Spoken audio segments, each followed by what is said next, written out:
നിങ്ങൾക്ക് ഞാൻ പറയാൻ പോകുന്ന വീഡിയോ അല്ലെങ്കിൽ കോൺസെപ്റ്റ് ഇഷ്ടപ്പെടുകയാണെങ്കിൽ നിങ്ങൾ ഈ ഒരു ചാനൽ സബ്സ്ക്രൈബ് ചെയ്യാം. അതുപോലെ തന്നെ നിങ്ങൾക്ക് ഈ വീഡിയോ ലൈക്ക് ചെയ്യാം. സോ നിങ്ങളുടെ സപ്പോർട്ടാണ് എനിക്ക് കൂടുതൽ വീഡിയോസ് ഇതുപോലെ ചെയ്യാനായിട്ട് പ്രചോദനമാകുന്നത്. എനിക്ക് ഇങ്ങനത്തെ വീഡിയോസ് ചെയ്യാനും വളരെ ഇഷ്ടമാണ്. സോ നമുക്ക് വീഡിയോയിലോട്ട് പോകാം. മനുഷ്യനിപ്പം പല അഡ്വാൻസ് ടെക്നോളജികളും കണ്ടെത്തിയിരിക്കുന്നല്ലേ. പക്ഷെ നമ്മുടെ നാഗരികത ഇപ്പോഴും എവിടെയാണ്? അതായത് നമ്മുടെ എത്ര വികസിതമാണെന്നുള്ളത് അറിയാവോ? അതായത് പ്രപഞ്ചത്തിൽ നമ്മൾ എന്തുമാത്രം അച്ചീവ് ചെയ്തിട്ടുണ്ട്. ഓക്കെ, നമ്മളിന്ന് നോക്കാൻ പോകുന്നത് കർദശേവ് സ്കെയിൽ എന്ന് പറയുന്ന ഒരു സ്കെയിലിനെ പറ്റിയാണ്. റഷ്യൻ ശാസ്ത്രജ്ഞനായ നിക്കോളാസ് കർദശേവ് 1964 അവതരിപ്പിച്ച ഈ ഒരു സ്കെയിൽ വെച്ചിട്ട് നാഗരികതകളുടെ അവരുടെ ഊർജ്ജത്തിൻ്റെ ഉപയോഗത്തിൻ്റെ അടിസ്ഥാനത്തിൽ നമുക്ക് ഡിവൈഡ് ചെയ്യാൻ പറ്റും. നമുക്ക് ആദ്യം ആരാണ് നിക്കോളാസ് കർദശേവ് നോക്കാം. ഓക്കെ, നിക്കോളായ് സെമിനിയോവിച്ച് കർദശേവ് എന്ന് പറയുന്നത് ഒരു സോവിയറ്റ് ജ്യോതിശാസ്ത്രജ്ഞനായിരുന്നു. അതായത് അന്യഗ്രഹ നാഗരികതകളെയും സമൂഹത്തെ പറ്റിയൊക്കെ പഠിക്കാനുള്ള സെതി പ്രോഗ്രാമിൽ പ്രവർത്തിക്കുമ്പോഴാണ് അദ്ദേഹം ഈ ഒരു സ്കെയിൽ വികസിപ്പിച്ചത്. സോ അദ്ദേഹത്തിന് ലളിതമായൊരു ചോദ്യം ഉണ്ടായിരുന്നു. അതായത് ഈ നാഗരിക സമൂഹങ്ങളെ അല്ലെങ്കിൽ അവരുടെ എങ്ങനെ അളക്കാൻ, എന്ത് മാനദണ്ഡം ഉപയോഗിച്ച് അളക്കാൻ പറ്റും. അപ്പം കർദശേവ് മനസ്സിലാക്കിയത് ഏതൊരു നാഗരികതയുടെയും പുരോഗതി അവർ എത്ര ഊർജ്ജം നിയന്ത്രിക്കുന്നു അല്ലെങ്കിൽ ആശ്രയിക്കുന്നു എന്നുള്ളതിനെ പറ്റിയായിരിക്കും. അതായത് കൂടുതൽ ഊർജ്ജം ഉപയോഗിക്കുന്നു എന്നുള്ളത് അർത്ഥമാക്കുന്നത് കൂടുതൽ സാധ്യതകൾ, കൂടുതൽ സാങ്കേതിക വിദ്യകൾ, അതുപോലെ തന്നെ കൂടുതൽ വികസനം.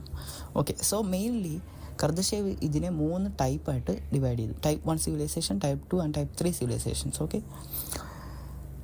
നമുക്ക് ടൈപ്പ് 1 സിവിലൈസേഷനെ പറ്റി നോക്കാം. ഇതിനെ പ്ലാനറ്ററി സിവിലൈസേഷൻ എന്ന് പറയാം.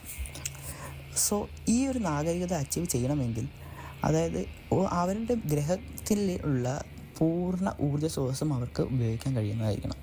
ഫോർ എക്സാമ്പിൾ നമ്മുടെ കേസ് നോക്കുകയാണെങ്കിൽ നമുക്ക് സൂര്യപ്രകാശം, നമ്മുടെ കാറ്റ്, സമുദ്രം, ഭൂതാപം, ഇതൊക്കെയാണ് നമ്മുടെ മെയിൻ എനർജി സോഴ്സസ്.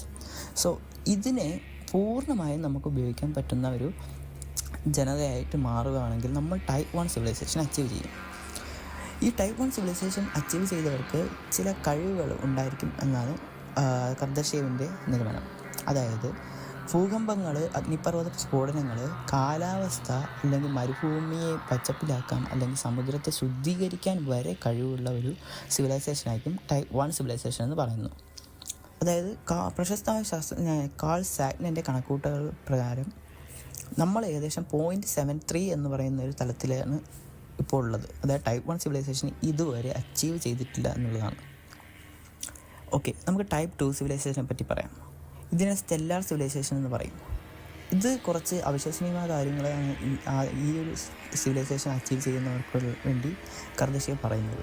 അതായത് ഈ ഒരു സിവിലൈസേഷൻ അവരുടെ സ്റ്റാറിൻ്റെ പൂർണ്ണ ഊർജ്ജവും ശേഖരിക്കാൻ കഴിവുള്ളതായിരിക്കും.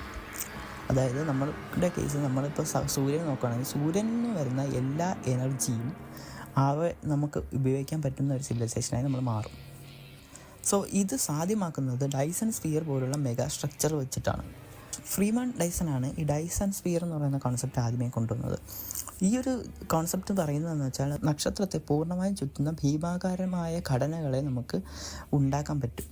അതായത് സോളാർ പാനലുകളും ഉപഗ്രഹങ്ങളും നിറഞ്ഞ ഒരു വലിയൊരു മെറ്റാലിക് സ്ട്രക്ചറായിരിക്കും ഈ ഒരു ഡൈസൺ സ്ഫിയർ എന്ന് പറയുന്നത്.